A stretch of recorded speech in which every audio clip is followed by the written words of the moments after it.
Hey everybody, welcome back to the channel. This is Rob, and in this video we're going to be doing a more of a in-depth look and review of Twilight 2000. Now, a while back, a week or so ago, I did an unboxing video for it, and this was sent to me by Free League for review. And in the unboxing video was more of a review of the contents, the quality, and what all came in the box. And you can go back and watch that if you want to. This is going to be more of a review after I've had a chance to read and get into the game quite a bit. And I gotta say, it's pretty cool.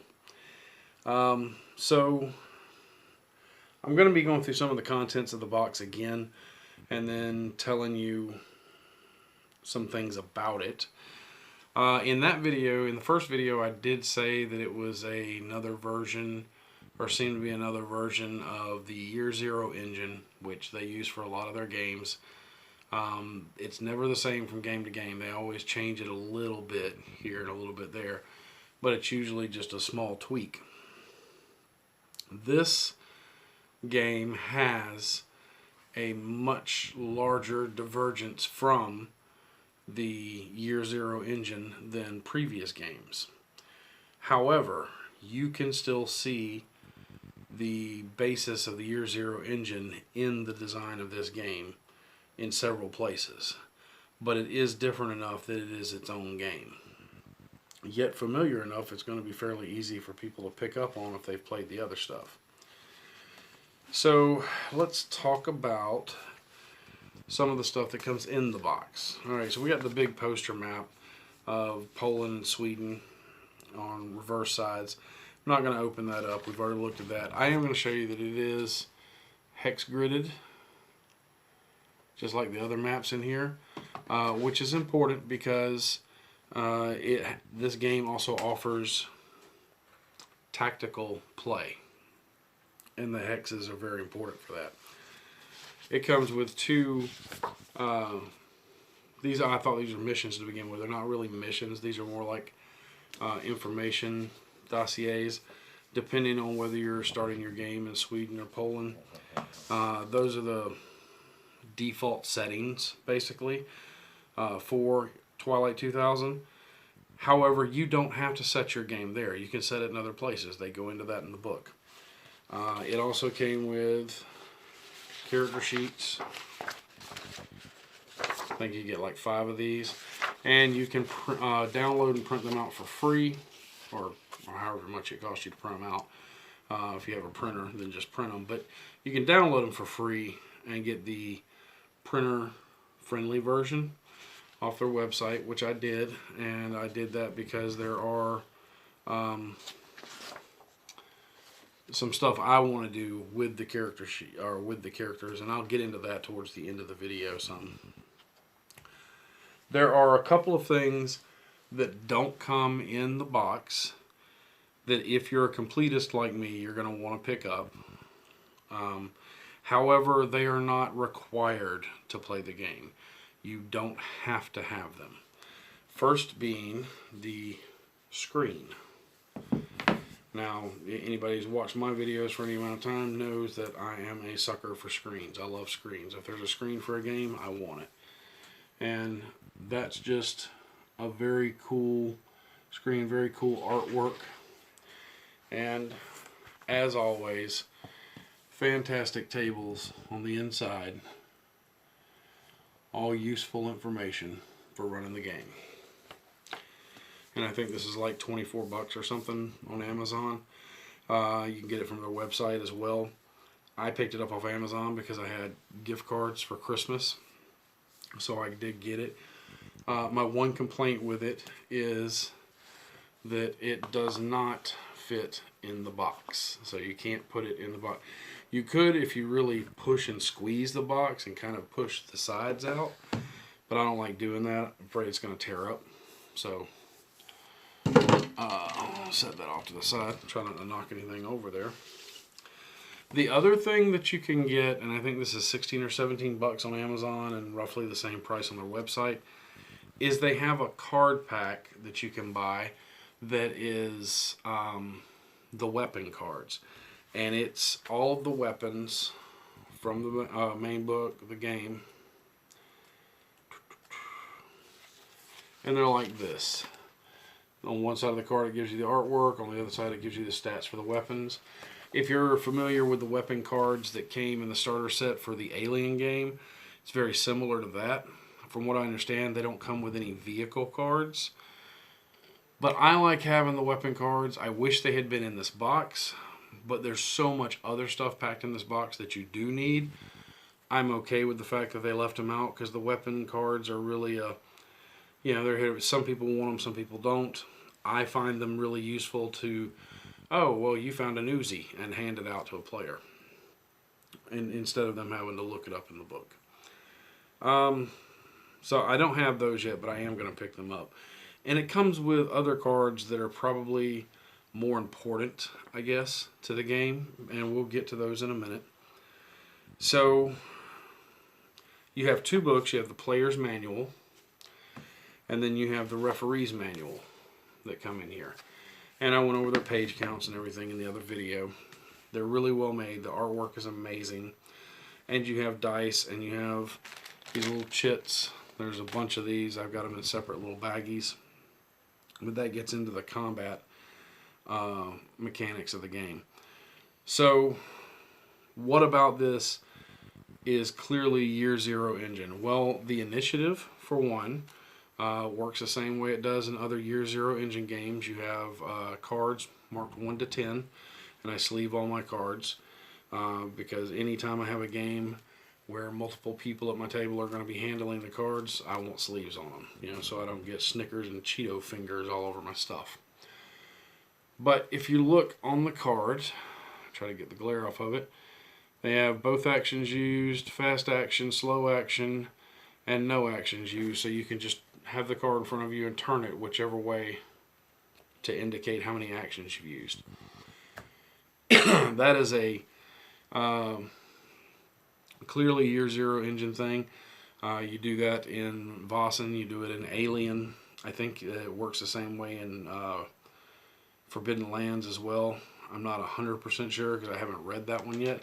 They did send me PDFs for it, but I have not checked it out. So that aspect of it, and how the turns are broken down, what kind of action you can take, a fast action and a slow action, or two fast actions on a turn. And depending on how you're playing it, it's going to play mechanically. All those actions, they're going to play out a lot like they do in Alien. There's a list of them in the book. I'll probably print the list of actions off for my players.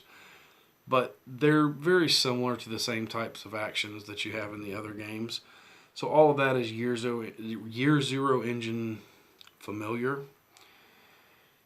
And I think the other thing that's like that as well, if you look at the character sheet, so at the top you have your name for your character, you have their nationality, which doesn't really matter other than to justify what language they know, what branch of the military they're in, and you don't have to be in the military, so let's go ahead and get that out in the open. You have a line for their appearance, their moral code, their big dream, their military rank, who their buddy is. Unlike in Alien, where you have a buddy and a rival, in this you just have a buddy, and doing something to help your buddy can help you earn XP at the end of each session.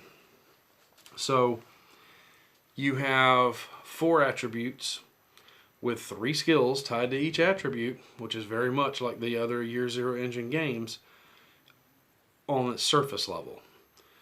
So let's look at them. You have strength, agility, intelligence, and empathy. Those are your 4 attributes.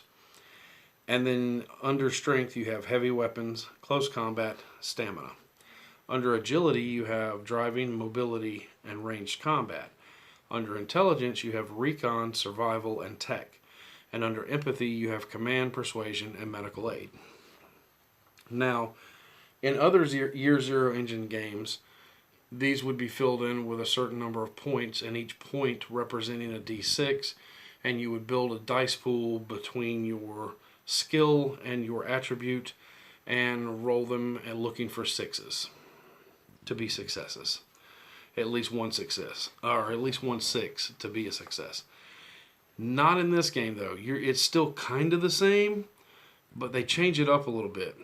In this, your attributes, and it works the exact same way for skills, are a letter range from A to D, A, B, C, or D, or F, which is non-existent. You don't have it at all, but A, B, C, or D, and A being the top tier, and D being the diminished, which depending on what you have in the stat or the skill, a D is representative of a D6. A C is representative of a D8. A B is representative of a D10. And an A D12. Now, you're still kind of building a dice pool, but it's a dice pool of 2. So what you're going to do is when you use a skill, and let's just say you're using tech and intelligence to try to hack into something, and you have a C in intelligence, I'm sorry, a C in tech, so C is equal to the D8, you would take the D8, and then let's say you have a B in intelligence, which would be the D10.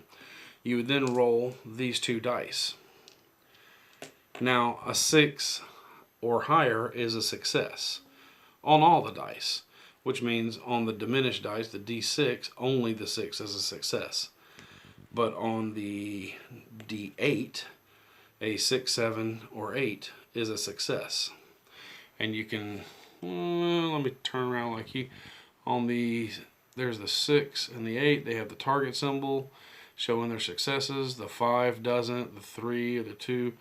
So anything below a 6 is a fail. Now, on the 10 and the 12, you also have, the 6 or higher as a success, but 10, 11, or 12 count as 2 successes. So that's how you get multiple successes in this. Instead of rolling a bunch of dice and trying to get extra successes, it depends on how many successes you get off of just rolling these. Now, the game comes with 2 sets of these. So you have enough for you and the players. You can put a set on the table for them.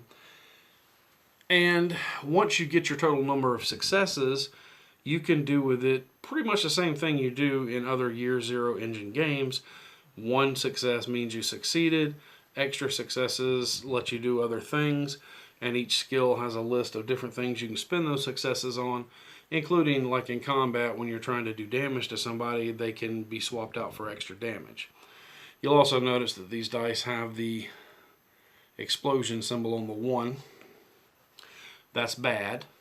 But it's only bad really if you push the roll. If you push a roll, you take damage from the amount of these that come up between the original and the pushed roll. And pushing a roll, if you're not familiar with it in these games, it's kind of like giving yourself a re-roll, but at a cost, because you're going in this one you're going to take damage either in the form of stress or physical damage, depending on whether you were trying to push if it was an intelligence or empathy based roll, then it's going to cause you stress damage. If it was a agility or strength based roll, then it's going to cause you regular combat damage. Either way, damage is bad.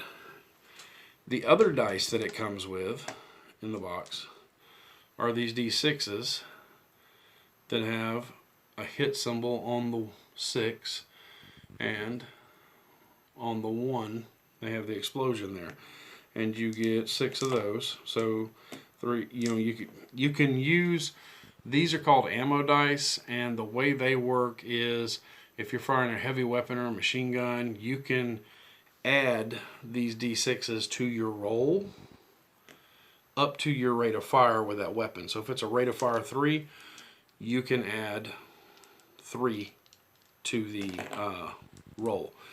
However, these don't get you extra successes. What these do, if they come up, is they give you a chance to either increase the damage like you would with extra successes. So you could end up doing a lot of damage, or you can use them if you did not succeed at the roll, but you still got some of these bullet symbols. It allows you to create suppressive fire. So that's kind of neat. However, adding these up can cause damage to your weapons. Your weapons in this game all have a reliability rating, and the more of these come up in rolls, the more your reliability rating goes down, and it can effectively destroy your weapon after an amount of time. So if you've played your Zero Engine games before, you can kind of see where this is coming from. It's very similar. You're just building a dice pool of 2, but you could still get more than 2 successes off of stuff. The other die that it comes with is a hit location die. These are always fun, I think. And it does something better than the way it's done in Alien, in my opinion. This is for critical hits. When you do a critical hit to somebody, you get to roll and determine. There's a different chart for each part of the body represented on here as far as where the critical hit can end up. In the Alien game, we kind of had to just hand wave it and say, no, it'll do this, because it's just one critical hit chart, and somebody could be like, well, I'm trying to shoot him in the head, but the critical hit chart says I got a critical hit, but I hit him in the knee. It's a little weird. I like the hit location die. Now that I've shown you the dice, here's the first question that's going to come out of somebody is, do I have to have special dice to play this game? No. The critical hit die is not even a requirement, because there's a roll you can do with that with a D6. Everything else is a D6, a D8, a D10, and a D12. And 6 or higher is successes, so you could use your own dice, but if you get the box set, it does come with plenty of these dice to play with. Now, let's look at what else comes in here. We have the character sheets, we have the big map, we have the dice. So it's going to differ in combat too, a slight bit, in the fact that you have the option to do more narrative or mind's eye theater style combat, not using maps. And it tells you in each section in the book, as you go through it, if you don't want to use maps, you don't have to. If you don't want to use the counters, you don't have to. But if you're not going to do that, because of the fact that this is you're going to be simulating a lot of military style combat, you're going to have to be okay with whoever's running the game doing quite a bit of hand waving and going, yeah, you could see the guy, and without having to take a fast action to move, you can shoot at him, but he's got cover. As opposed to being able to look at the map and go, okay, well, that guy's in a hex that is clearly open to me. He does not have cover. I'm going to take the shot, and then I'm going to dive behind cover myself. It's really all in how you and your table want to play it. I'm probably going to use the counters and maps because I have them, so why not? And I think the maps are absolutely gorgeous, so I can't wait to use these. So going over that a bit, you got a couple of big maps in here. I say big, they're double-sided. That's not one of them. Okay, so they're double the size of the other maps, the other combat maps. And again, too, you can see you have hex grids on these. You have 2 of these, both double-sided, and you have hex grids on these maps as well. Now these 2 are related to the adventures that are in the referee's book, but you can also use these for any of your own combat you want to do as well. And then you have a whole bunch of these. which are half the size, but double-sided full color maps, and they have the hexes on them. The hexes are important for you tracking range and cover and line of sight, and it goes over all of those rules in here. Let me just say that if you're not used to using range and cover and line of sight and terrain as far as how it affects movement, all of those rules are in the player's handbook. They're all in here, and they're easy. Yes, you might have to reference them back and forth for your first few combats until you get used to it, but they're not hard. They're really easy to do. And this is where, of course, all the different little colored chits come in. These little tokens. You have vehicles and soldiers are standing up on one side, prone on the other side. You have 4 different colors: gray, red, blue, and gold for your figures for whichever you want to use. I'll probably use blue for my Americans. And then you have a group of tokens that is like smoke, fire, chemical, hazards, things like that. And then you have tokens for cover, overwatch, so on and so forth. And again, all of that is explained in the combat section in the book, and it does tell you, like I said, if you don't want to use the tactical combat side of it, you don't have to. You can just do everything theater of the mind, and that's fine. There's nothing wrong with that. If you want to have the stuff out, I've seen people using Flames of War stuff, all kind of things, and I think it looks cool. And I have found that with my players, even using the tokens and stuff, being able to illustrate where everything is. And I like that this isn't huge maps where I have to use miniatures. I'm just using these tiny little tokens. I think it's going to make it easier on my players playing the game to help them visualize combat. But, you know, your mileage may vary. You may not like doing that. You may want to do something else. So, let's look at, in the book, I'm not going to go through page by page. It has the rules for everything in here. It's very thorough, and it offers 2 ways to create characters. You have the archetype system, and then you have the life path system. The life path system is more in-depth and gives you a more fleshed out character with a kind of a pre-built backstory because of the way you're rolling him up. And you roll for different time periods of his life, his or her life, for events that happened and shaped the character, whether it's in civilian life or military life or whatever. Or you can go with picking an archetype. And the archetypes you make a choice on appearance, specialties, moral code, their big dream, how they meet the group. You make choices on their gear, and then it gives you on each one of them what their branch is, rank if they have any, their key attribute, their key skills, coolness under fire rating, and then some optional typical nicknames.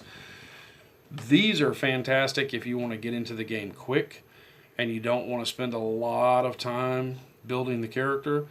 The life path system is going to take a bit longer.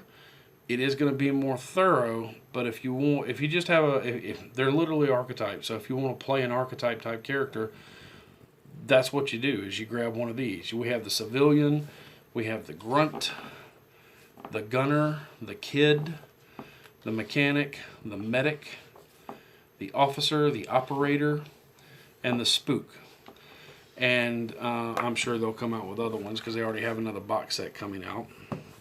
But I'm actually going to use the archetypes in a thing I'm doing soon, because the referee's book not only has a ton of information on the setting and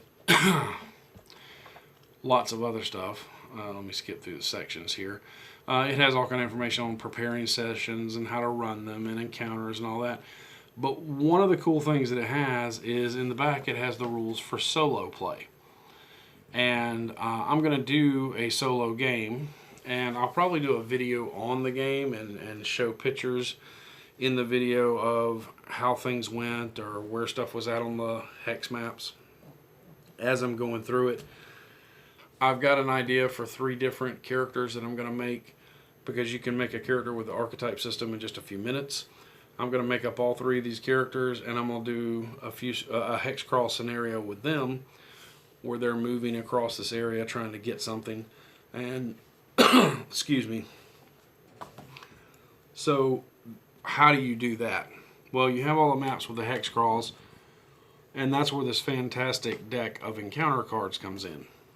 Again, I've sleeved these so they're a bit thicker than normal.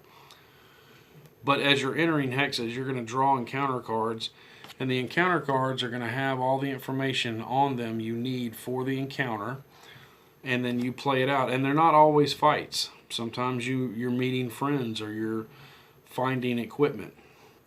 But you literally draw one of these on each hex you're moving through, just like an old school hex crawl. So let's see.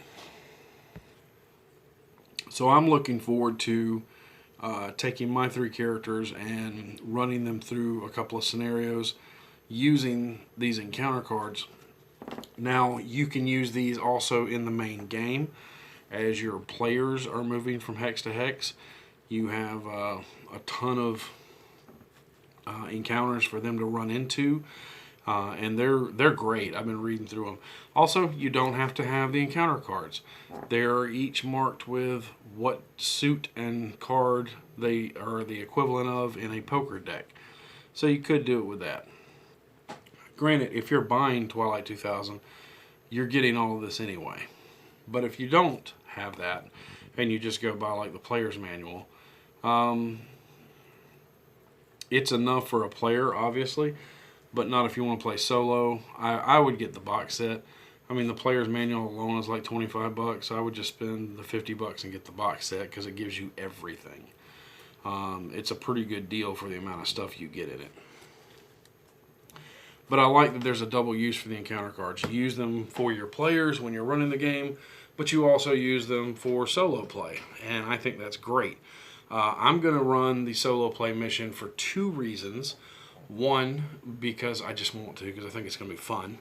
But number 2, it's going to let me get down, not get down, but get down the combat system as far as the hexes and line of sights and all that stuff go before I teach this to my group. I have a group of wonderful players, but they don't like to read books for themselves. They like to show up at the table and let me teach them things. So I know that's coming, so that's what I'm going to do. I'm going to make sure I know it really well by running a little solo campaign, and then I'll know how to explain it to them better. But I can tell you from what I've read, it's not hard, it's easy, and the solo campaign, it plays out randomly and allows you to build a really cool story around your characters. So I think that's really neat, and I can't wait to do it. And my next video on Twilight 2000 will probably be that. I'm looking forward to the new box set they have coming out, which is later this year. But that one, I think, is Urban Operations or something. And it's all about city fighting, building a base in the city, so on and so forth. So I'm looking forward to checking that out. And I should be getting a copy of that from Free League when it comes out to do a video on. But hey, I hope that this helps you determine whether you want to pick up Twilight 2000. If you do, I've done 2 videos on it so far. I think it's a fantastic game, but I also know that it's going to fit really well with my group. If you think this is a good fit for your group, then I highly suggest picking it up. And let me know what you think. Put it down in the comments below. Outside of that, yeah, I hope you found something useful in this video. If you would like to get in touch with me or contact me further, you can leave comments. Obviously, the description also has a link to Rob's Game Group Facebook page where you can contact me on there. There's a link for my faith-based channel on there, and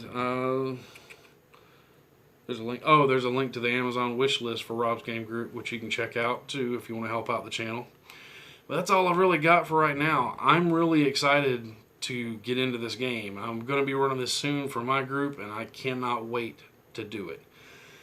So I hope that if you're excited about Twilight 2000, or if you've already picked up the stuff, hey, let's talk about it in the comments. Tell me what you think. Till next time, my friends, good gaming and good luck.